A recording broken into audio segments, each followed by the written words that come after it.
Matapos si Ryan Garcia matalo kay Gervon Davis noong huling laban nila, ay nagdulot ito ng malaking epekto sa kanyang sarili, lalo na sa mental health, dahil siguro nga hindi siya makapaniwala na natalo siya kay Davis.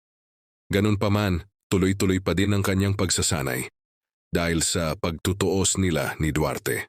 Malaki ang kampante ni Garcia na talunin niya si Duarte dahil para sa kanya ang fight na ito ay parang tune-up lang sa kanya.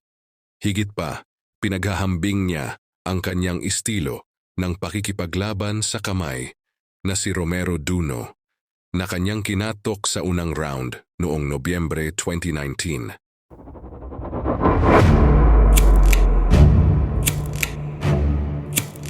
At tingnan nga natin ang ilang mahalaga at malaaksyon na sagupaan sa dalawang magkatunggali. Pero bago yan, huwag kalimutang mag-subscribe at suportahan ang munting channel na ito.